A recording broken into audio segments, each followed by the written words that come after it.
When a struggling single mother working as a night receptionist shows unexpected kindness to a mysterious janitor, she has no idea that her simple acts of compassion will expose a billionaire's deepest secrets and transform both their destinies forever. Before we jump back in, tell us where you're tuning in from. And if this story touches you, make sure you're subscribed, because tomorrow I've saved something extra special for you.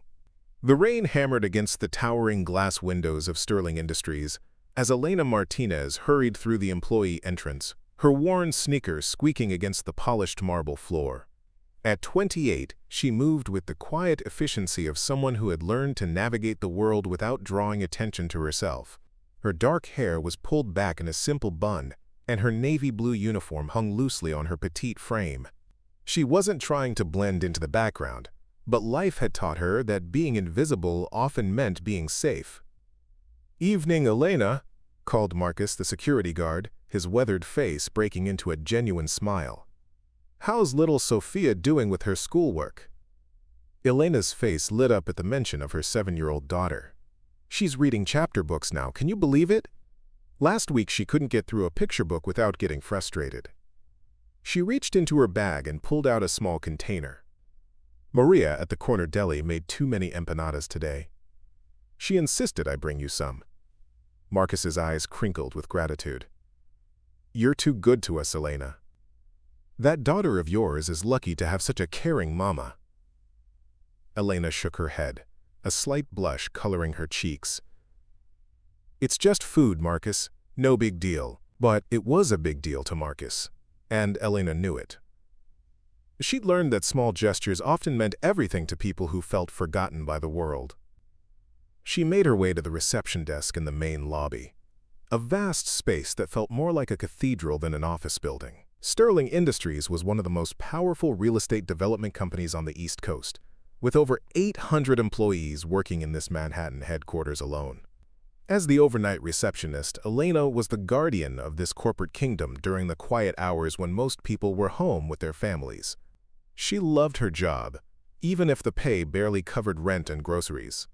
Working nights meant she could be home when Sofia got ready for school in the morning, and her elderly neighbor Mrs. Chen was happy to watch Sofia in the evenings for a small fee. It wasn't perfect, but it was working, and Elena had learned to be grateful for anything that worked. The overnight shift was usually peaceful, but tonight felt different. Earlier that day, whispers had spread through the building like wildfire. Alexander Sterling, the enigmatic founder and CEO, was returning after an 8-month absence that had left everyone speculating. Some said he'd had a nervous breakdown. Others claimed he was secretly battling a serious illness. The truth was that nobody really knew Alexander Sterling at all. Elena had been working at Sterling Industries for almost 2 years, but she'd never laid eyes on the famous CEO. He was a ghost story, a legend whispered about in break rooms and elevator conversations. At 35, he had built an empire from nothing, transforming abandoned lots into thriving communities across 3 states. But success had made him reclusive, and he was known for avoiding public appearances and keeping his personal life completely private. As Elena settled into her chair and powered up the computer system, she noticed something unusual. The cleaning crew was already at work, which was strange because they typically didn't start until after midnight. A tall figure in gray maintenance coveralls was mopping the marble floor near the main elevators, moving with careful, deliberate strokes. She watched him for a moment, noting something odd about his posture. Most of the cleaning crew moved with the tired efficiency of people who had been doing physical labor for years. But this man moved differently. There was something almost careful about the way he held himself, as if he wasn't quite comfortable with the mop in his hands. As if sensing her observation, the man looked up. Even from across the lobby, Elena could see his eyes clearly, an unusual shade of green that seemed to catch the light. He appeared startled to find her watching him, quickly looking away and focusing intently on a spot on the floor that looked perfectly clean to Elena. Her curiosity piqued. Elena stood up and walked over to him. "Hi there," she said with a warm smile. "I don't think we've met. I'm Elena, the night receptionist." The man froze, his grip tightening on the mop handle. Up close, Elena could see that he was younger than most of the maintenance staff, probably in his 30s. His hands, she noticed, didn't have the calluses she'd expect from someone who did manual labor regularly. His coveralls looked new, and despite the late hour, he was cleanly shaven with hair that looked like it had been recently cut by an expensive stylist. "I'm David," he said finally, his voice carrying an accent that Elena couldn't quite place. It wasn't local, that much was certain. "I just started this week." Elena extended her hand, and after a moment's hesitation, David shook it. His handshake was firm, confident, the handshake of someone accustomed to business meetings rather than midnight cleaning shifts. But Elena didn't think about that. She was thinking about how his eyes had a sadness in them that reminded her of her own reflection during the hardest months after Sofia's father had left. "Welcome to Sterling Industries," she said genuinely. "The night shift can be pretty lonely, so it's nice to have someone new around. How are you finding the work so far?" David seemed surprised by her friendliness. "It's educational," he said carefully, echoing words that felt rehearsed. Elena laughed. "That's a diplomatic way to put it. Corporate environments can be pretty intense, even during the overnight hours." She glanced around the lobby, then back at David. "Have you worked in office buildings before, or is this a new experience?" There was something in David's expression that made Elena think her question had hit closer to home than she'd intended. He seemed to be weighing his words carefully. "It's different from what I'm used to," he admitted. "I'm still learning how everything works around here. Preparing and narrating this story took us a lot of time, so if you are enjoying it, subscribe to our channel. It means a lot to us." Now back to the story. Before Elena could respond, her desk phone began ringing insistently. She sighed, recognizing the sound of what would probably be the first of many late-night emergencies. "Duty calls," she said apologetically. "But David, if you need anything or have questions about the building, don't hesitate to ask. The overnight crew has to stick together." As she hurried back to her desk, Elena didn't see the way David watched her go, his expression a mixture of confusion and something that might have been longing. She answered the phone to find a frantic voice on the other end, a junior executive who had locked himself out of his office and needed access to files for an early morning presentation. The next hour passed in a blur of phone calls, security checks, and helping various employees who had stayed late or arrived early. When things finally quieted down around 2 in the morning, Elena noticed that David was still working, now vacuuming the carpeted areas near the conference rooms. She grabbed 2 cups of coffee from the break room, adding extra cream to both because the overnight coffee was notoriously bitter, and walked over to where David was working. He looked up as she approached, that same startled expression crossing his face. "Thought you might need some caffeine," Elena said, offering him one of the cups. "Fair warning, though, this coffee could probably strip paint. But it's hot, and it has caffeine, which is all that matters at this hour." David stared at the cup as if it were made of gold. "You brought me coffee?" Elena tilted her head, puzzled by his reaction. "Of course. It's a long night, and we're both stuck here until morning. Besides," she added with a smile, "my mom always taught me that sharing food and drink brings people together. In her village in El Salvador, offering coffee to a stranger was considered sacred hospitality." Slowly, David reached out and accepted the cup. "Thank you," he said. And Elena was surprised by the genuine emotion in his voice. "That's very kind of you." They stood in comfortable silence for a moment, sipping the terrible coffee and listening to the distant hum of the building's ventilation system. Elena found herself studying David's profile, noting the strong line of his jaw and the way his shoulders seemed to carry some invisible weight. "Can I ask you something?" Elena said finally. David tensed. "Sure. What made you decide to work nights? I mean, most people prefer day shifts if they can get them." David was quiet for so long that Elena thought he might not answer. When he finally spoke, his voice was thoughtful. "I needed a change of perspective," he said.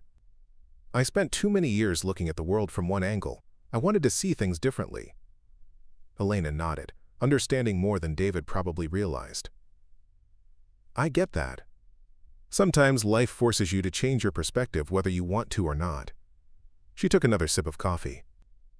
I never planned to work nights, but after my daughter was born, it became the only schedule that worked. Her father wasn't in the picture, and daycare costs more than I made during the day shift. She glanced at David, wondering if she'd shared too much too quickly. But there was something about him that felt safe, trustworthy. Now I actually prefer it. There's something peaceful about the city at night, you know? During the day, everyone's rushing around, stressed about deadlines and meetings, but at night, it's just us and the quiet. David was watching her intently, hanging on every word. "Your daughter," he said. "How old is she?" Elena's face transformed with maternal pride. 7. Her name is Sofia, and she's the smartest, funniest little person you've ever met. She wants to be a scientist when she grows up, specifically a marine biologist. Last week, she checked out 6 books about dolphins from the library. "She sounds incredible," David said, and Elena was touched by the sincerity in his voice. "She is. She's the reason I do everything." Elena's expression grew more serious. People sometimes look at single mothers like we're broken or incomplete, but Sofia makes me feel like the luckiest person in the world. Every sacrifice is worth it when I see her face light up over a new book, or when she explains some scientific concept she's learned. David was quiet, but Elena could see something shifting in his expression, as if her words were unlocking something inside him. "What about you?" Elena asked. "Do you have family?" The question seemed to catch David off guard. "Not really," he said after a long pause. "My parents are still alive, but we're not close. I've spent most of my adult life focused on work." He looked down at his coffee. "Sometimes I wonder if I've missed out on the things that actually matter." Elena felt a surge of empathy for this mysterious man. "It's never too late to change that," she said gently. "Family doesn't have to be about blood anyway. Some of the most important people in my life are the ones I chose, not the ones I was born to." Before David could respond, Elena's radio crackled to life. There was a security issue in the parking garage that required her immediate attention. She sighed and drained her coffee cup. "I have to run," she said apologetically. "But David, thank you for the company. It's nice to have someone to talk to during the quiet hours." As Elena hurried toward the elevator, she missed the way David watched her go, his expression filled with something that looked like wonder. For the first time in months, Alexander Sterling felt like he was seeing clearly, and what he saw was a woman who radiated kindness like sunlight, completely unaware of her own extraordinary impact on everyone around her. The rest of the week fell into a pattern that Alexander, still playing David the janitor, found himself anticipating with surprising eagerness. Each night, Elena would arrive with her quiet smile and genuine interest in everyone around her. She remembered details about the security guards, families, asked the cleaning crew about their weekend plans, and somehow managed to make the overnight shift feel less like work and more like a community. Alexander found excuses to work near Elena's desk, drawn to her warmth like a moth to flame. She would share stories about Sofia's latest adventures at school, her struggles with math homework, her excitement about an upcoming science fair. Elena spoke about her daughter with such love and pride that Alexander found himself wondering what it would feel like to be loved that unconditionally. On Thursday night, Elena arrived looking more tired than usual. Her usually bright eyes were shadowed with exhaustion, and she moved with the careful deliberation of someone fighting off a headache. "Rough day?" Alexander asked, approaching her desk with a cup of the good coffee from the executive break room, a privilege his maintenance disguise shouldn't have granted him, but his knowledge of the building's keycard system did. Elena looked up in surprise. "David, where did you get this?" she asked, accepting the cup and inhaling the rich aroma. "This smells like actual coffee, not the industrial sludge from downstairs." Alexander felt a moment of panic, realizing his mistake. "I found it in one of the upper floors," he lied smoothly. Someone left a whole pot brewing in an empty conference room. Elena took a grateful sip and sighed with satisfaction. "You're a lifesaver." Sofia was up all night with a fever, and I'd been running on about 2 hours of sleep. She paused, looking embarrassed. Sorry, you probably don't want to hear about my parenting struggles. Actually, I do, Alexander said, and was surprised by how much he meant it. Is she feeling better? Elena's expression softened.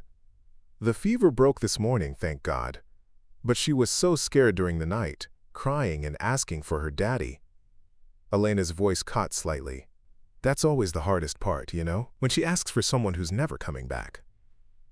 Alexander felt something twist in his chest, a protective anger toward a man he'd never met who had abandoned this incredible woman and her daughter. His loss, he said firmly.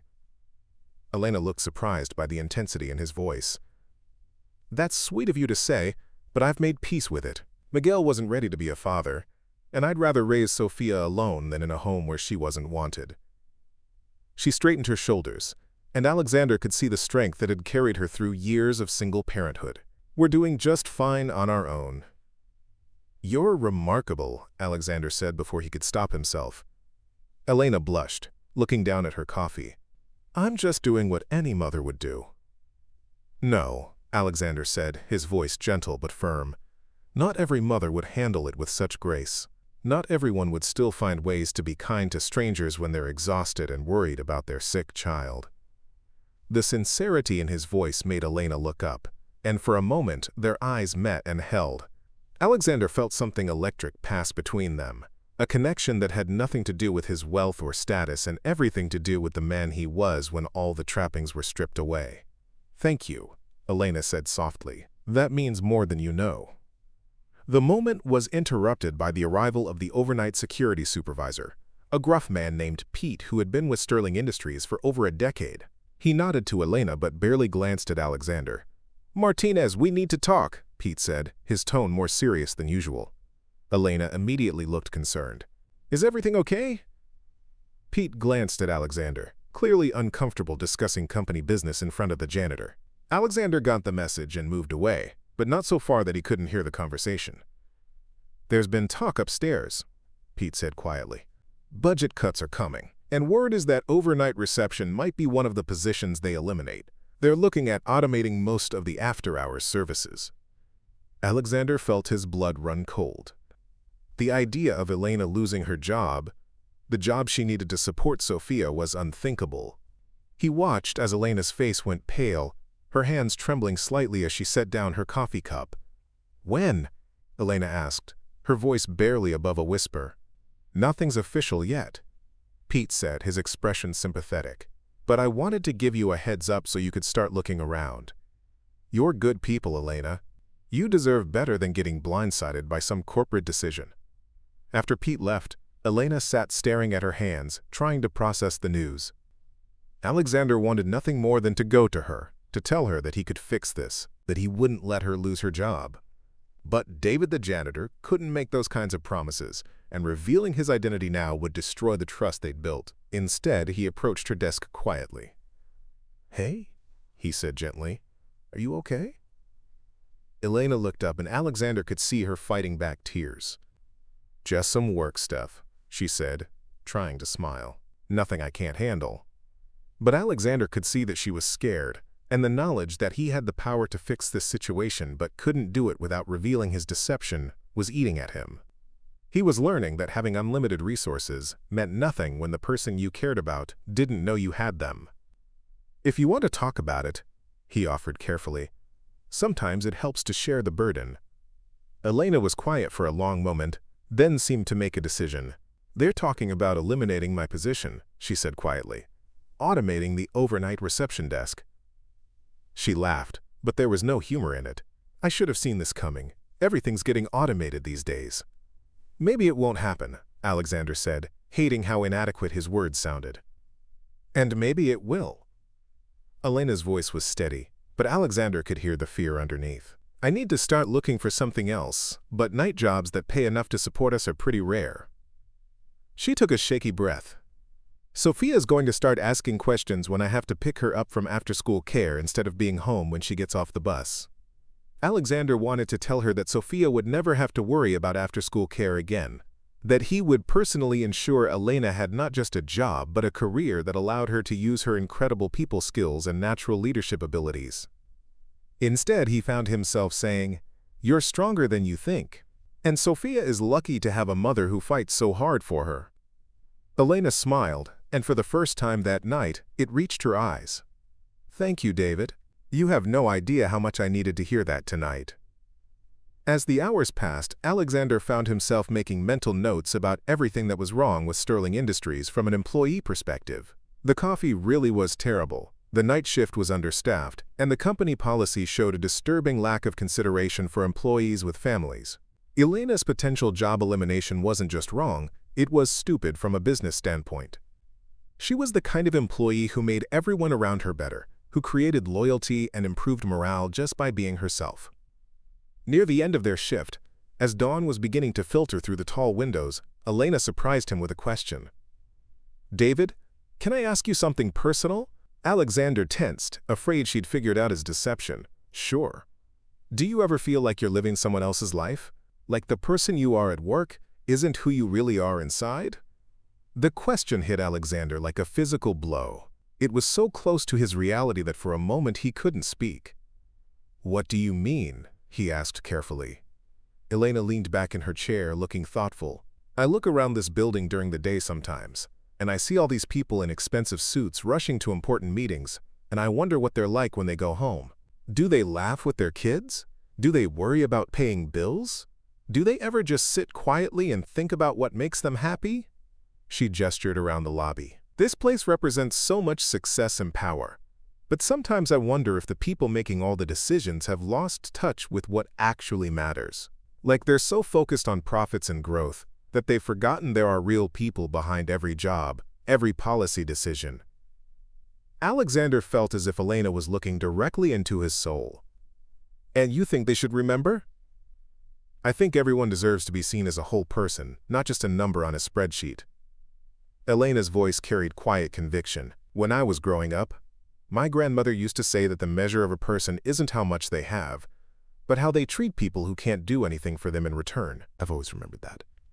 As Elena gathered her things to leave, Alexander made a decision that would change everything. He couldn't let her lose her job, but more importantly, he couldn't let Sterling Industries continue operating in ways that were so far from his original vision. Elena had shown him what his company looked like from the ground up, and he didn't like what he saw, but fixing it would mean revealing who he was. And that would mean risking the only genuine connection he'd felt in years. For the first time in his life, Alexander Sterling had found something more valuable than business success, and he was terrified of losing it. The following Monday brought unexpected changes to Sterling Industries that rippled through the building like an earthquake. Alexander had spent the weekend wrestling with his conscience, ultimately deciding that he couldn't continue watching Elena worry about her future when he had the power to secure it.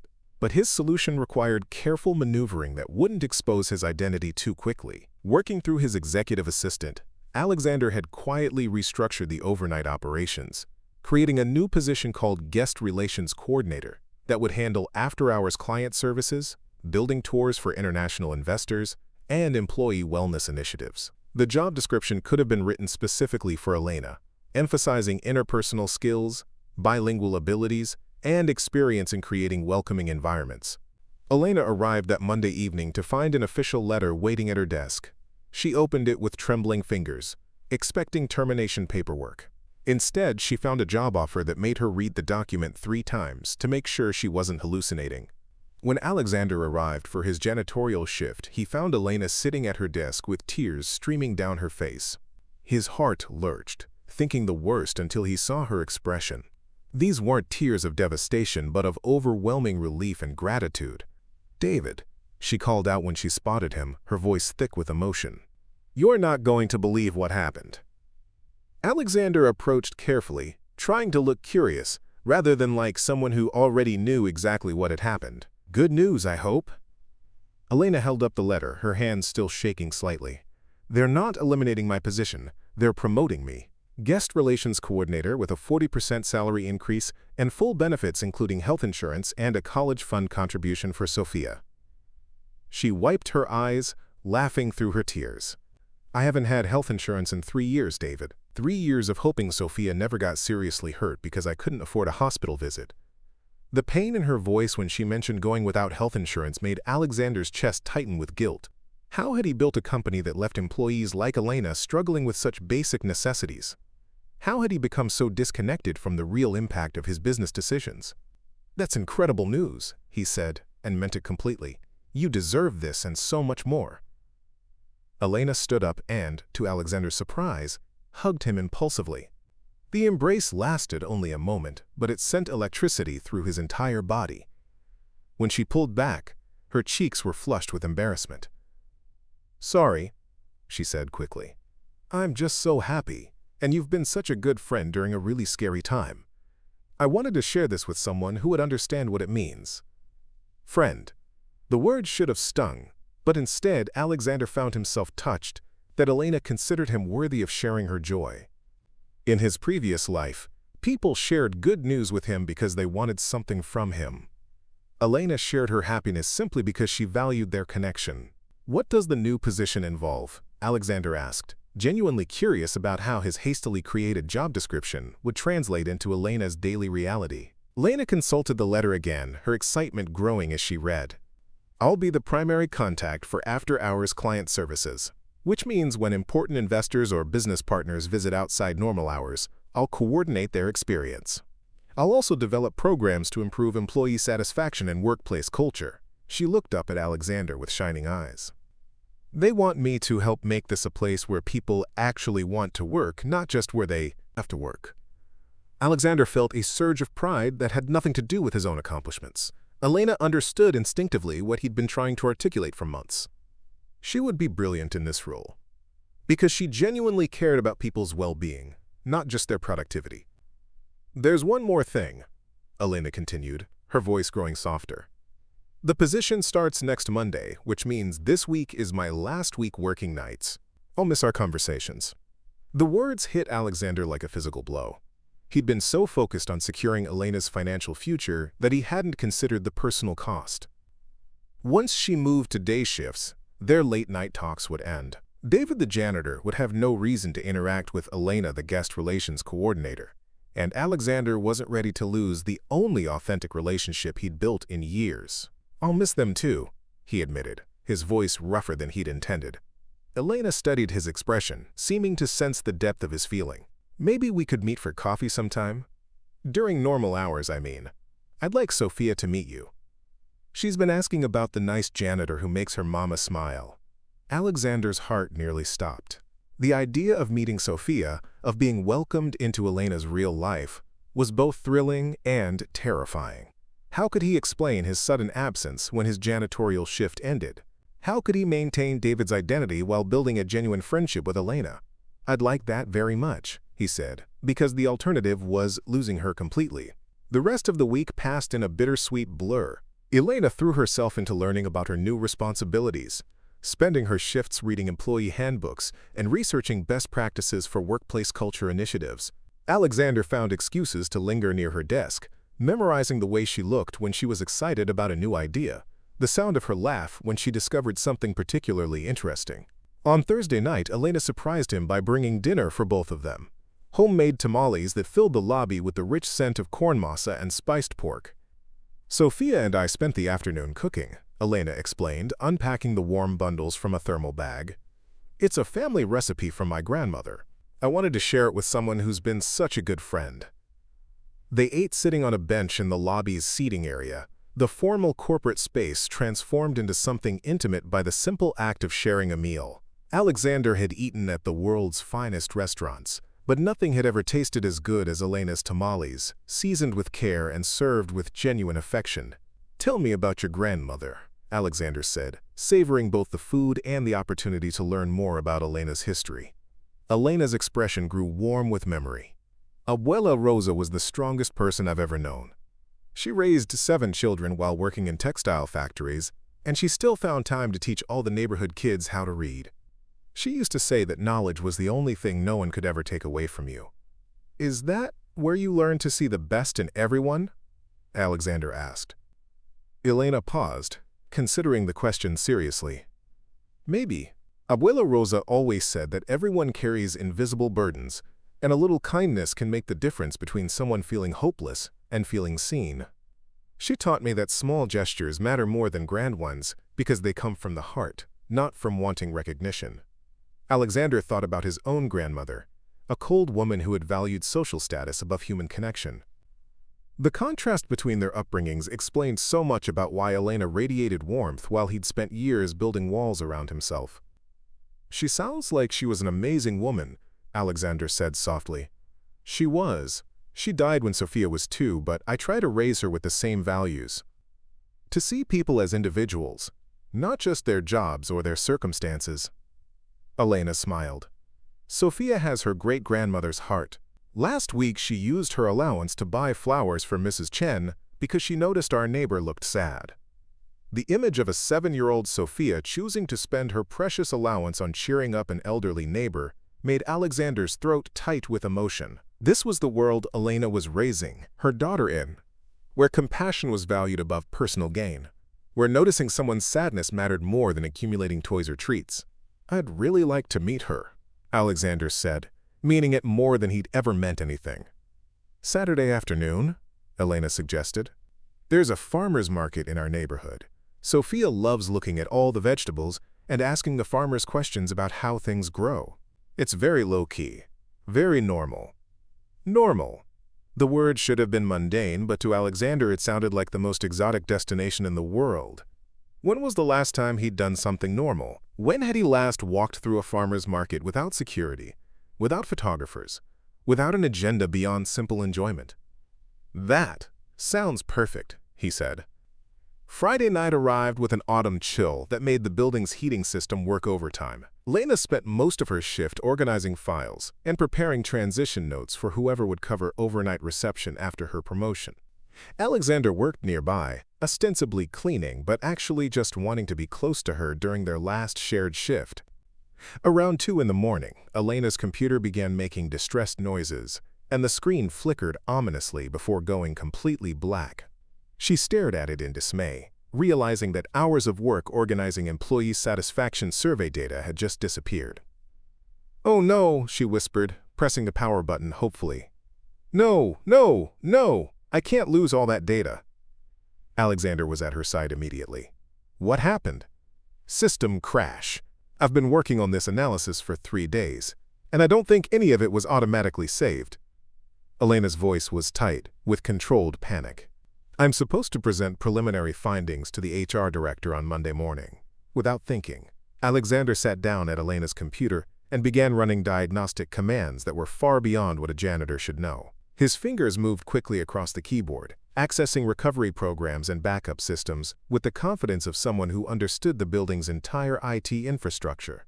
Elena watched in amazement as data began reappearing on her screen, files reconstructing themselves as if by magic. "David, how do you know how to do this?"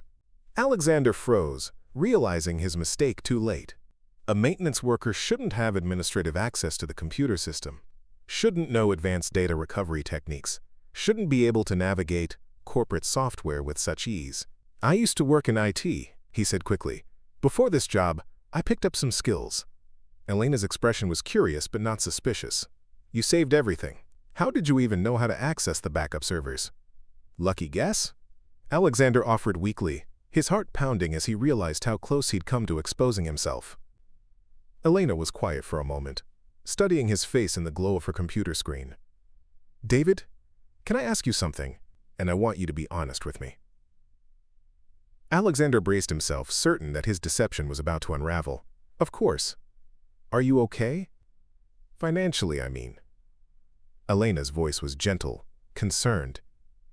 "You're obviously overqualified for janitorial work, and I've noticed things. Your clothes are nicer than they should be on a maintenance salary. Your hands don't look like someone who's done manual labor for very long. The way you talk, the things you know about technology and business." Alexander stared at her, realizing that Elena's natural perceptiveness had been quietly cataloging inconsistencies in his disguise. She'd noticed details that no one else had bothered to observe, not because she was suspicious, but because she cared about him as a person. "I'm going through some changes in my life," he said carefully, which was probably the most honest thing he'd said to her yet. "Sometimes people end up in jobs that don't reflect their background or education." Elena nodded slowly. "If you're in some kind of trouble, or if you need help finding something more suitable to your skills, I have contacts now. people in HR, in different departments. The new position comes with some influence I've never had before.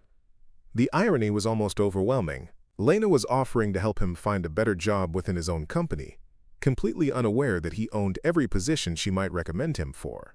Her genuine desire to improve his circumstances when she thought he was struggling made Alexander's chest ache with emotions he couldn't name.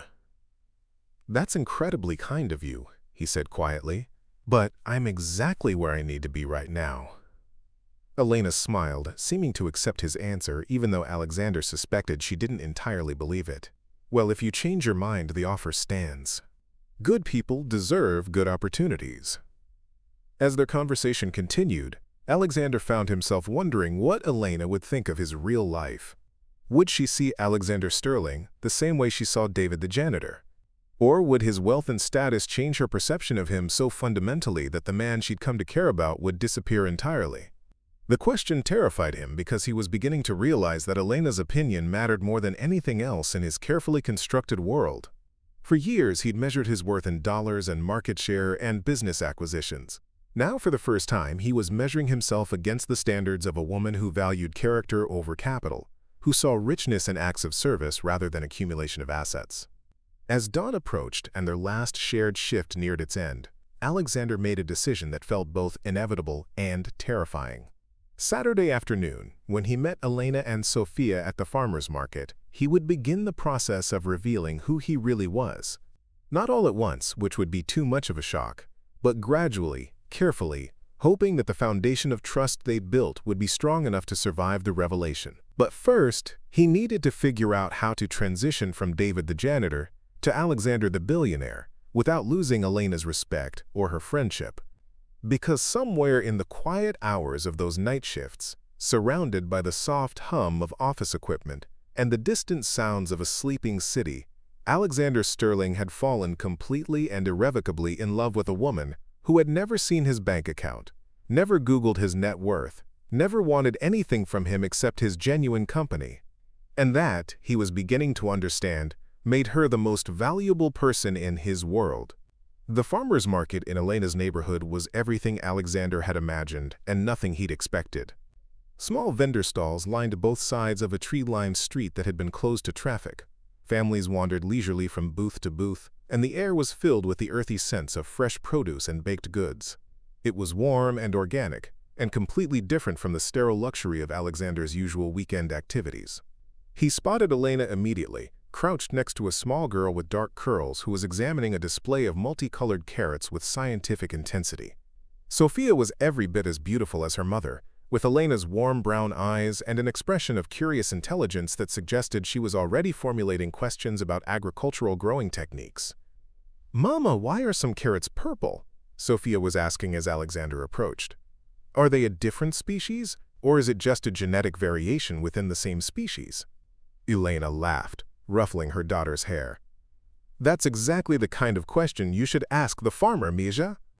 They'll know much more about carrot genetics than I do."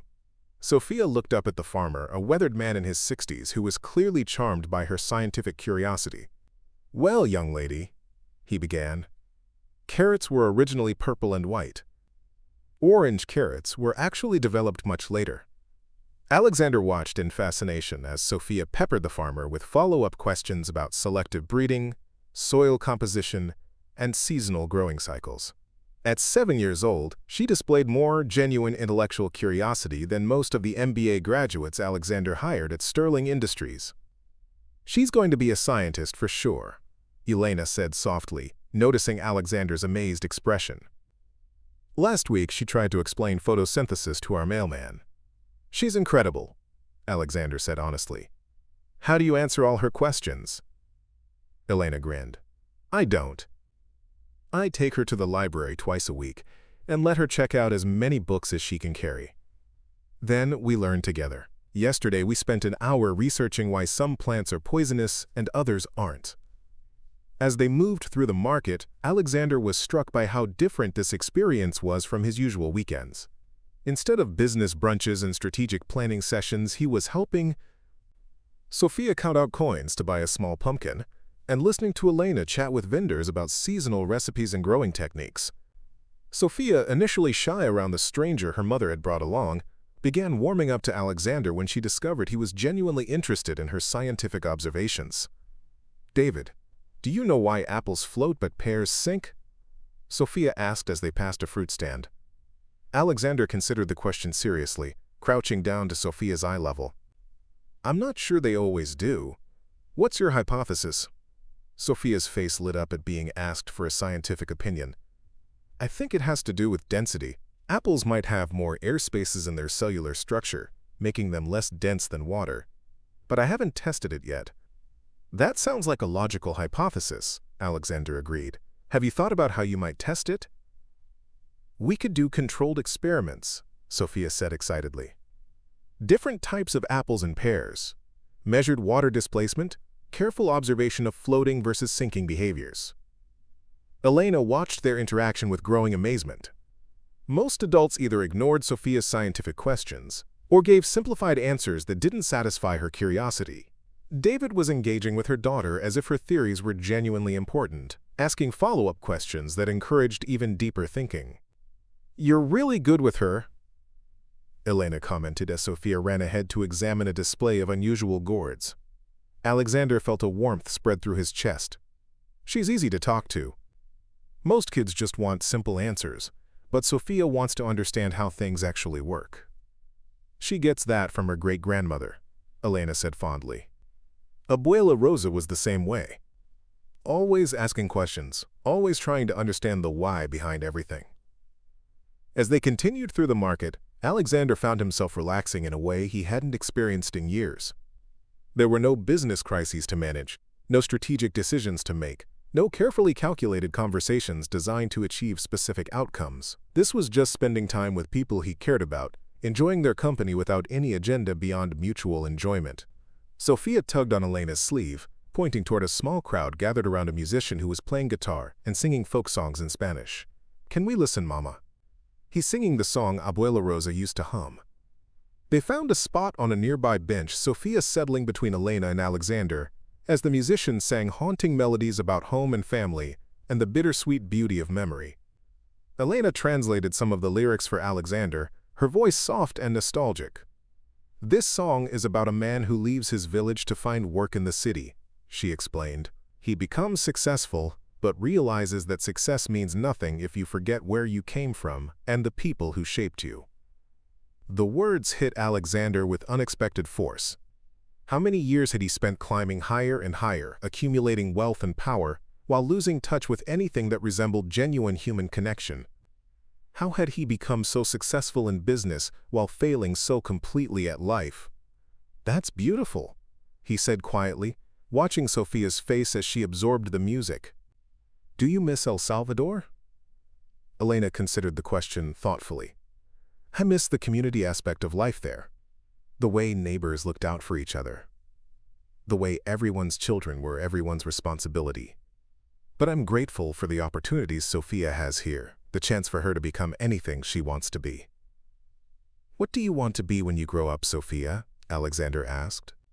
Sofia turned to him with complete seriousness. "A marine biologist and a teacher," she said confidently. "I want to study ocean ecosystems and then teach other kids about how everything in nature is connected. Did you know that whale waste fertilizes phytoplankton, which produces oxygen that we need to breathe? Everything in the ocean affects everything on land." Alexander was struck by the profound wisdom in Sofia's simple explanation. Everything was connected. His business decisions affected employees like Elena, which affected families like Sofia's, which rippled out into communities and ecosystems of human experience that he'd never bothered to consider. "That's a wonderful goal," he told Sofia. "The world needs more people who understand how everything connects." As the afternoon progressed, Alexander found himself seeing his own life through Elena and Sofia's eyes. They noticed beauty in ordinary things, found joy in simple interactions, created meaning through acts of service and connection rather than accumulation and achievement. When they stopped at a small cafe for late lunch, Sofia insisted on sitting next to Alexander, peppering him with questions about his own interests and background. Alexander found himself sharing stories about his childhood that he'd never told anyone, carefully edited versions of growing up in a family where emotional connection was rare and expectations were impossibly high.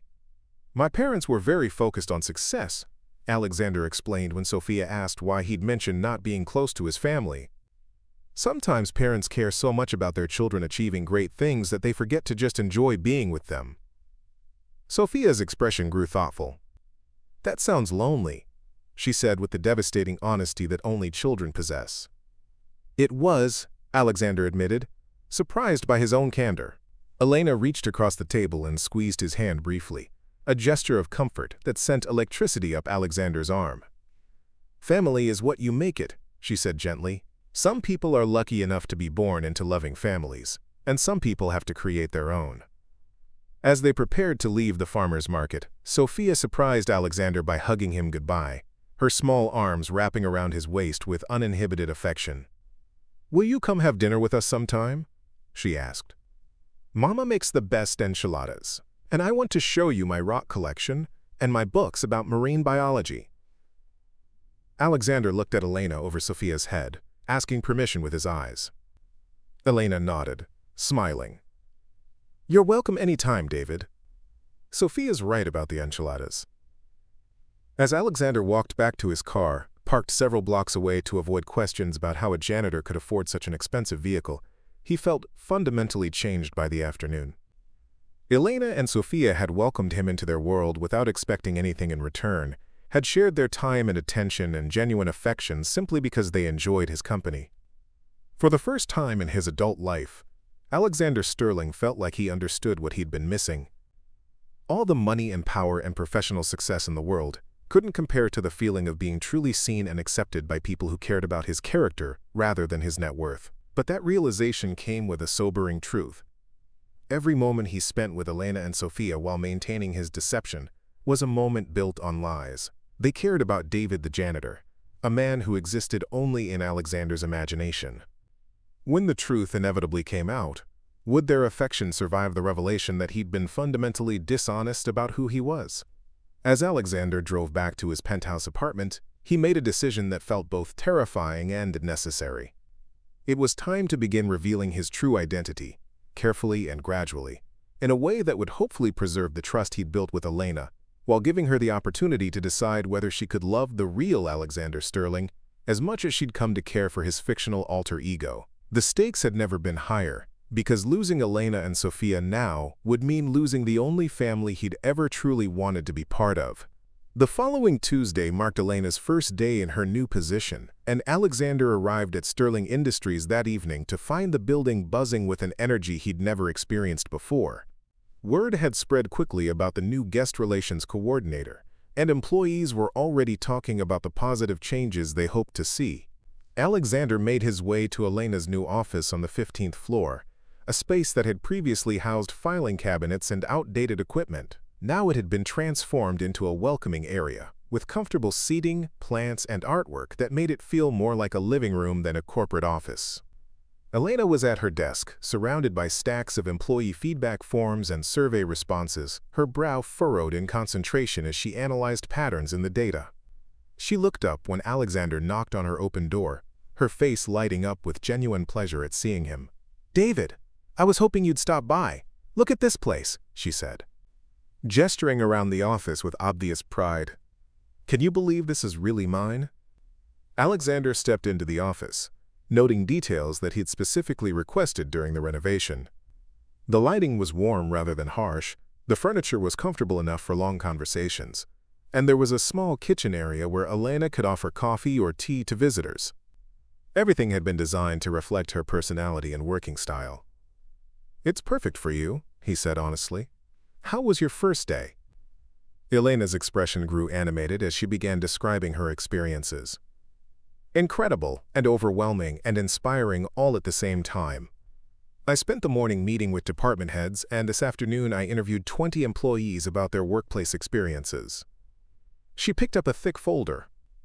"David, some of the stories people shared with me were heartbreaking." Alexander sat down in one of the visitor chairs, genuinely curious about what Elena had discovered. As the CEO, he received sanitized reports, and carefully curated updates that painted Sterling Industries in the most positive light possible. But Elena was hearing unfiltered truth from employees who had no reason to hold back. "Tell me," he said. Elena opened the folder and pulled out several handwritten notes. "Maria in accounting has been here for 8 years, but she's never taken a vacation because she can't afford to lose the overtime pay. She has 2 kids, and her elderly mother living with her, and she works 60 hours a week just to cover basic expenses." Alexander felt his stomach clench. Maria's salary should have been sufficient for a decent life, without requiring 60-hour weeks. The fact that a loyal 8-year employee was struggling financially while his company reported record profits was damning evidence of how disconnected he'd become from his workforce. "And then there's James in IT," Elena continued. "He's brilliant, absolutely brilliant, but he's been passed over for promotion 3 times because he doesn't have a college degree.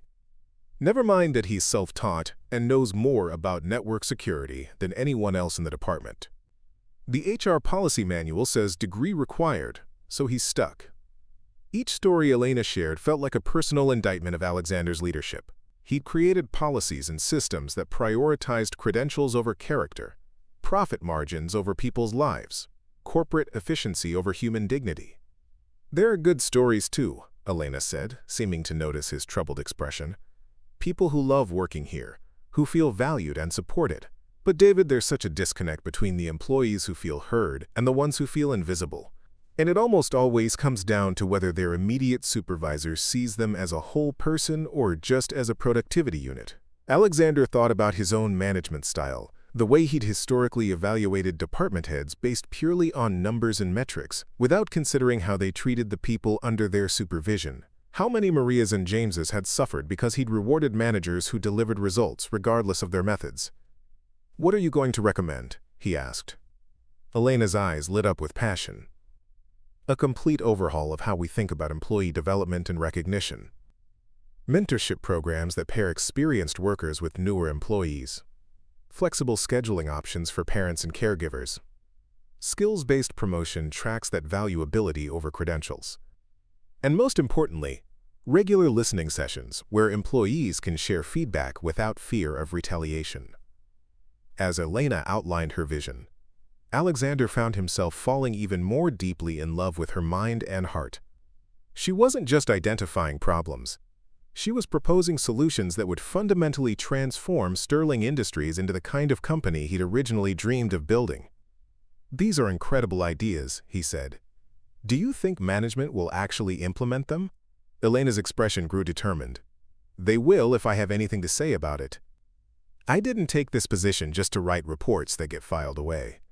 I want to create real change that improves real lives."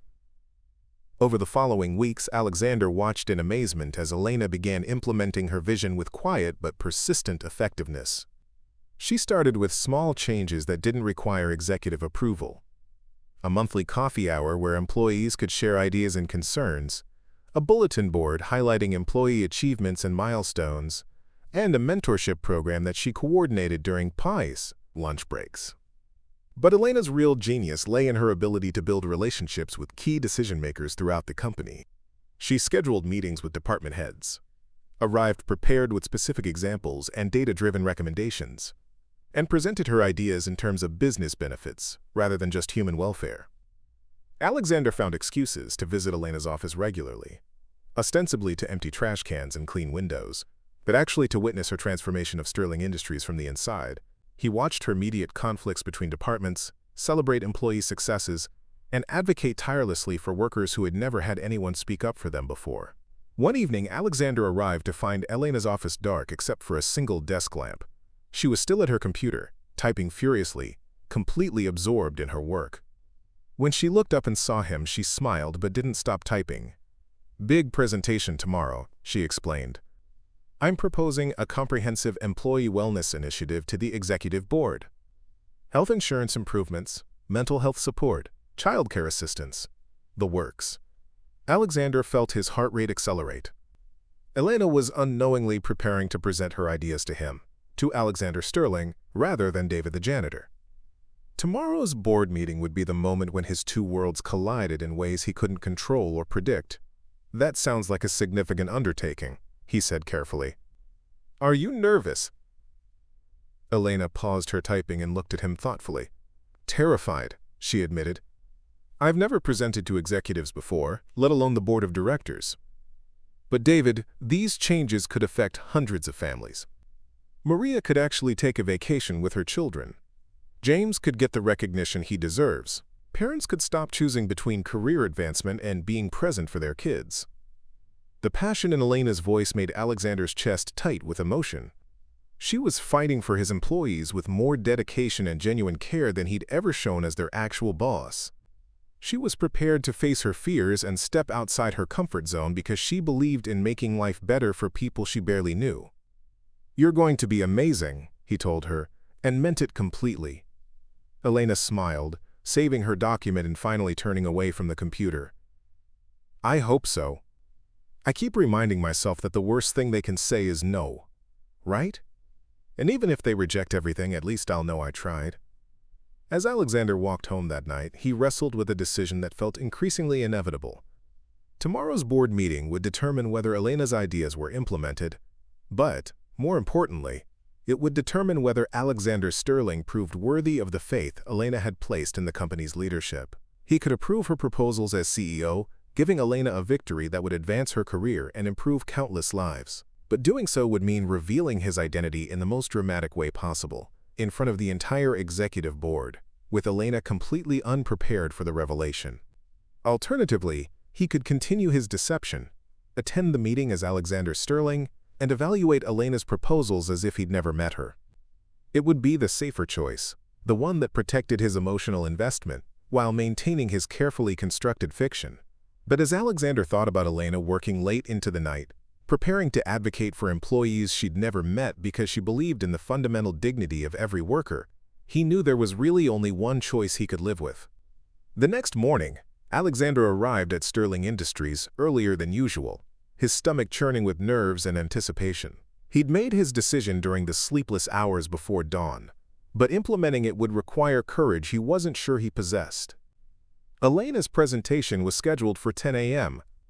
At 9:30, Alexander Sterling, dressed in his most conservative business suit, walked into the boardroom where his senior executives were already assembled. He took his place at the head of the polished conference table, noting the surprise on several faces at his early arrival. Before we begin, Alexander announced, his voice steadier than he felt, I want everyone to understand that today's presentation represents exactly the kind of innovative thinking this company needs. Ms. Martinez has spent weeks researching employee satisfaction and developing solutions that will benefit both our workforce and our bottom line. I expect everyone to listen with open minds. Victor Hendricks, the chief financial officer, raised an eyebrow at Alexander's unusual preamble but said nothing. The other executives exchanged glances, clearly puzzled by their CEO's investment in a presentation from someone they barely knew. At exactly 10 a.m., Elena entered the boardroom, carrying a stack of folders and a laptop bag, her professional attire doing nothing to hide her obvious nervousness. She moved with careful dignity, setting up her materials at the presentation podium while trying not to let her hands shake. Alexander watched Elena's face as she looked around the room, taking in the intimidating array of executives in expensive suits. Her gaze passed over him without recognition at first, then snapped back with a double-take that nearly made him smile despite the gravity of the situation. Elena's eyes widened as she processed what she was seeing. The man sitting at the head of the conference table, clearly the person in charge, looked exactly like David the janitor, except for the tailored suit, and the confident posture and the unmistakable aura of authority. For a moment, Elena simply stared, her mind struggling to reconcile the friendly janitor who'd shared late-night coffee with the imposing CEO, who was now watching her with an expression she couldn't read. Alexander could see the exact moment when understanding dawned in her eyes, followed immediately by hurt and confusion and what might have been betrayal. Ms. Martinez, Alexander said formally, his voice giving no hint of their personal connection. Please begin whenever you're ready. Elena's presentation was flawless despite her obvious emotional turmoil. She outlined her findings with clinical precision, presented her recommendations with compelling logic, and answered every question with intelligence and grace. But Alexander could see the effort it cost her, the way she carefully avoided looking directly at him, the slight tremor in her voice when she discussed programs that would help employees like Maria and James. When Elena finished her presentation, the boardroom fell silent. Alexander looked around the table, noting the impressed expressions on his executives' faces. Even Victor Hendricks, notorious for his resistance to any spending that didn't directly increase profits, was nodding thoughtfully. "Ms. Martinez," Alexander said, his voice carrying the authority of final decision, "your proposal is approved, all of it. I want implementation to begin immediately, with full funding and executive support." Surprised murmurs rippled around the table. This level of immediate, comprehensive approval was unprecedented in Sterling Industries' boardroom culture. Typically, proposals went through months of committee review and budget analysis before receiving even partial approval. Elena's composure finally cracked slightly, relief and confusion warring in her expression. "Thank you, Mr. Sterling," she said quietly. "I promise you won't regret this investment in our employees." "I'm certain I won't," Alexander replied, allowing himself a small smile. "Your presentation demonstrated exactly the kind of leadership this company needs more of." As the meeting concluded and executives began filing out of the boardroom, Alexander remained seated, watching as Elena slowly packed up her materials. When the room was finally empty except for the two of them, Elena straightened and looked at him directly for the first time. "David," she said quietly, and the name sounded strange in the formal boardroom setting. "Alexander," he corrected gently. "Alexander Sterling. Though David wasn't entirely a lie. It's my middle name." Elena's laugh held no humor. "Alexander David Sterling, the mysterious CEO who disappeared for 8 months and came back as a janitor." She shook her head. "I should have known. All those inconsistencies I noticed, all those moments when you seemed too educated, too sophisticated for maintenance work." Alexander stood and moved toward her, but Elena stepped back, maintaining distance between them. "Elena, please let me explain." "Explain what? How you lied to me for weeks? How you let me worry about losing my job when you could have fixed everything with a single phone call?" Elena's voice was steady, but Alexander could see tears threatening in her eyes. "How you let me share my fears and struggles with someone who was secretly in control of everything I was afraid of." The pain in Elena's voice cut Alexander deeper than any business failure ever had. He'd anticipated her anger, had prepared for accusations of deception and manipulation, but he hadn't fully considered how fundamentally the power imbalance would alter her perception of everything they'd shared. "You're right to be angry," Alexander said quietly. "I did lie to you, and I'm sorrier for that than you can possibly know.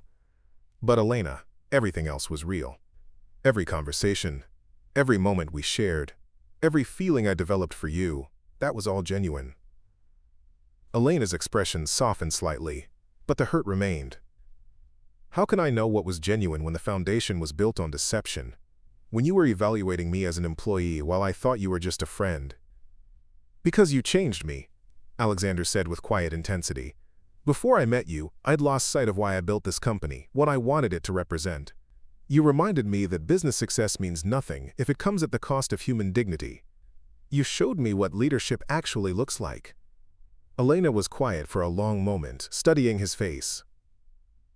"The job promotion," she said slowly. "The perfect position that appeared exactly when I needed it most. That wasn't coincidence, was it?" Alexander shook his head. "I couldn't let you lose your job. But Elena, you earned that promotion through your own merit. I just created the opportunity. Everything you've accomplished since then, every change you've implemented, every life you've improved, that's been entirely your own doing. And Sofia," Elena's voice grew protective, "Saturday at the farmer's market, letting her get attached to you when you knew this revelation was coming?" Alexander felt his heart clench at the mention of Sofia's name. Meeting Sofia was the most beautiful part of this entire experience. "She's incredible, Elena, brilliant and kind and full of wonder about the world. I would never do anything to hurt her." "But you might," Elena said softly. "When she asks why David the janitor suddenly disappeared from our lives, what am I supposed to tell her? How do I explain that the man she trusted was playing a game she couldn't understand?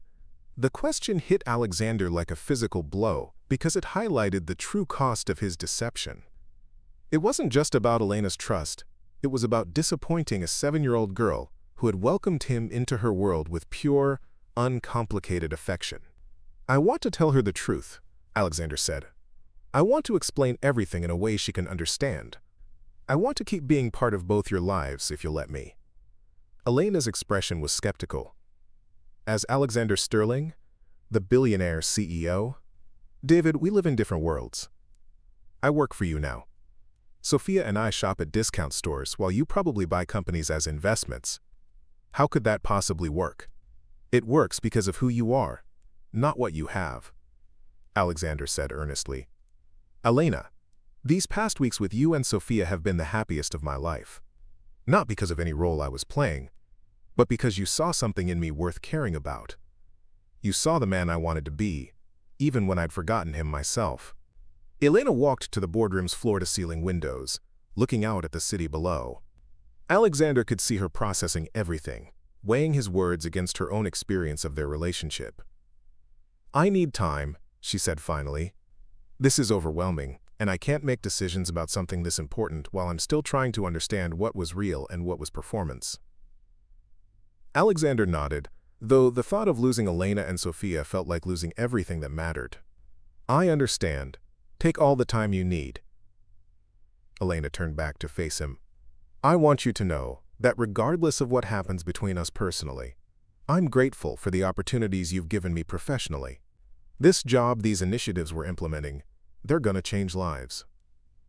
"You're changing lives," Alexander corrected. "I just removed obstacles that shouldn't have existed in the first place." As Elena gathered her materials and prepared to leave, she paused at the boardroom door. "Alexander," she said, using his real name for the first time, "the man I met in those late-night conversations, the one who listened and cared and wanted to make things better, was he real?" Alexander met her gaze directly. "He was the most real I've ever been with anyone." Elena nodded slowly. "Then maybe there's hope for us yet. But I need you to understand that trust, once broken, has to be rebuilt piece by piece. And I need to know that you value Elena Martinez the person, not just the employee who made you remember your humanity." Over the following week, Alexander found himself in the strange position of trying to court a woman who worked for him while respecting her need for space and time to process the revelation of his identity. He sent flowers to her office with notes signed simply A, brought Sofia books about marine biology that he left with the building's reception desk, and made sure that Elena's employee wellness initiatives received full executive support and adequate funding. But he also gave Elena room to breathe, resisting the urge to seek her out for private conversations or push for personal meetings before she was ready. The waiting was agony, but Alexander was beginning to understand that earning Elena's trust would require patience and consistency rather than grand gestures or expensive gifts. Elena, meanwhile, threw herself into her work with renewed determination. The employee wellness programs were launched to overwhelming positive response, with workers expressing gratitude and amazement that their concerns were finally being heard and addressed. Maria from accounting was able to reduce her overtime hours while maintaining her income through the new salary restructure. James from IT received the promotion he deserved along with official recognition of his skills and contributions. But even as Elena celebrated these professional victories, she struggled with her personal feelings about Alexander. She found herself missing their late-night conversations, remembering the way he'd listened to her stories about Sofia with genuine interest and affection. The man who had deceived her about his identity had also been the first person in years to truly see and value her as an individual. On Friday evening, as Elena was preparing to leave the office, she found Alexander waiting by the elevators. He was dressed casually in jeans and a sweater, looking more like David the janitor than Alexander the CEO. "I was hoping we could talk," he said quietly. "Not here at the office, somewhere neutral where you'd feel comfortable." Elena studied his expression, noting the uncertainty that was so different from his usual executive confidence. "What did you have in mind?" "There's a small park near your apartment building. I thought maybe we could walk and talk if you're willing." Elena considered the invitation. A public park near her home would indeed feel safer and more neutral than either his penthouse or her office. Okay, she agreed. But Alexander, I need you to understand that this is just talking. I'm not ready to make any decisions about us. I understand, Alexander said. I'm just grateful for the chance to explain myself properly, without boardroom formality or time constraints. An hour later, they met at the entrance to the small neighborhood park Elena had mentioned. It was a modest space with walking paths, playground equipment, and benches scattered under mature oak trees. Families with children played on the swings while elderly residents fed pigeons near a small pond. As they walked slowly along the main path, Alexander began telling Elena the story of his 8-month absence from Sterling Industries, the burnout and disillusionment that had driven him to travel and eventually to return disguised as a maintenance worker. I felt like I'd lost myself somewhere along the way, Alexander explained. I'd built this successful company, but I'd forgotten why success mattered. I was surrounded by people who told me what I wanted to hear, who valued my money more than my character. I started to wonder if anyone would care about Alexander Sterling, the person, if he didn't have Alexander Sterling's bank account. Elena listened quietly as Alexander described the loneliness of his previous life, the relationships that felt transactional, the growing sense that his wealth had become a barrier between him and authentic human connection. When I came back as David, Alexander continued, I was planning to observe for a few weeks and then resume my regular role, but then I met you, and everything changed. They paused by the pond, watching ducks paddle lazily across the surface. How did everything change? Elena asked softly. Alexander turned to face her fully. You treated me like I mattered before you knew anything about my background or resources. You shared your lunch and your stories and your kindness because that's who you are, not because you wanted anything from me. For the first time in years, someone was interested in my thoughts and opinions rather than my business decisions. Elena was quiet for a moment, processing his words. But you let me worry about losing my job, she said. You watched me stress about paying for Sofia's needs when you could have helped immediately. You're right, and I'll regret that forever, Alexander said honestly. I was selfish, Elena. I was so afraid of losing the connection we'd built that I put my own emotional needs ahead of your financial security. It was wrong, and I'm deeply sorry. As they continued walking, Elena found herself sharing her own perspective on the past few weeks, the growing feelings she'd developed for David, the confusion when his identity was revealed, the difficulty of reconciling her attraction to the janitor with her intimidation by the billionaire. I keep wondering which version of you is real, Elena admitted. The humble maintenance worker who shared coffee and listened to my problems, or the powerful CEO who can transform lives with a single decision.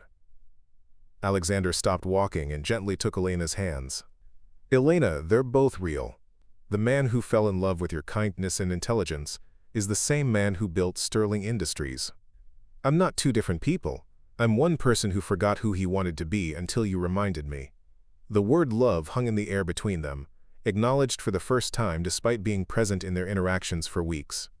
Elena felt her heart race as she looked into Alexander's eyes and saw the same vulnerability and genuine affection that had drawn her to David. I love you too, she said quietly. But Alexander, love isn't enough if we can't build something real together.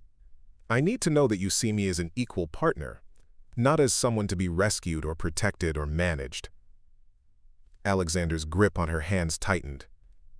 Elena, you're the strongest person I've ever met. You raised an incredible daughter while working overnight shifts and still found energy to care about everyone around you. You don't need rescuing, you need recognition for everything you've already accomplished. As the sun began to set over the small park, Elena made a decision that felt both terrifying and inevitable. I want to try, she said. But we do this slowly, honestly, with everything out in the open. No more deceptions, no matter how well-intentioned. Alexander's face lit with hope and relief. Anything you want. Any pace you need. Elena, I'll spend the rest of my life proving that you can trust me with your heart. Their first kiss happened naturally, there beside the pond, as evening settled over the neighborhood park. It was gentle and tentative and full of promise, a beginning rather than a culmination. A choice to build something new together based on truth rather than pretense. When they broke apart, Elena was smiling despite the tears in her eyes. "Sofia's gonna have questions," she said. "She's been asking when David is coming to dinner again." "What if Alexander came to dinner instead?" he suggested carefully. "I could explain everything to her, answer all her questions. Let her decide if she wants to get to know the real me." Elena considered the proposal. "She's 7, Alexander. She'll want to know why you pretended to be someone else. Then I'll tell her the truth, that sometimes adults make mistakes when they're scared or lonely, and that the best thing to do is apologize and try to make things right." As they walked back toward Elena's apartment building, Alexander felt something he'd never experienced before: complete contentment. Not the satisfaction of closing a business deal or the thrill of financial success, but the quiet happiness of being exactly where he belonged with exactly the right person.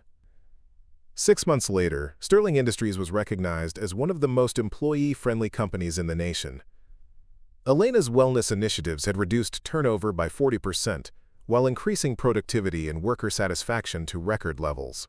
More importantly, the company had transformed from a place people worked because they had to, into a place people chose to build careers because they felt valued and heard. Elena and Alexander's relationship had grown stronger and deeper as they navigated the complexities of building a life together. Elena had moved into Alexander's penthouse but insisted on maintaining her independence by continuing to work and contribute equally to household decisions. Sofia had adjusted beautifully to having Alexander in their lives, especially after he'd kept his promise to explain everything honestly and answer all her scientific questions with the patience they deserved. On a warm Saturday evening, Alexander found himself back at the farmer's market where he'd first met Sofia, but this time as himself, rather than as David the janitor. Elena was examining organic vegetables while Sofia peppered a beekeeper with questions about colony collapse disorder and hexagonal cell construction. "She's going to be a scientist for sure," Elena said, watching their daughter with fond amusement. "Our daughter?" Alexander corrected gently, the word still new enough to make his heart race with joy. Elena smiled and took his hand. "Our daughter," she agreed. As they walked through the market, Alexander reflected on the journey that had brought them to this moment. A year ago, he'd been a successful but lonely man who'd forgotten what mattered most. Tonight, he was part of a family built on love and trust and shared values, surrounded by the simple richness of community and connection. Sofia ran back to them, her face bright with excitement about everything she'd learned from the beekeeper. As she chattered about pollination patterns and hive dynamics, Alexander realized that he'd finally found what he'd been searching for without knowing it. A life of meaning that measured success not in dollars accumulated, but in lives touched, relationships nurtured, and love freely given and received. The man with the mop had discovered something far more valuable than he'd ever imagined. He'd found home. Up next, you've got 2 more standout stories right on your screen. If this one hit the mark, you won't want to pass these up. Just click and check them out. And don't forget to subscribe and turn on the notification bell so you don't miss any upload from us.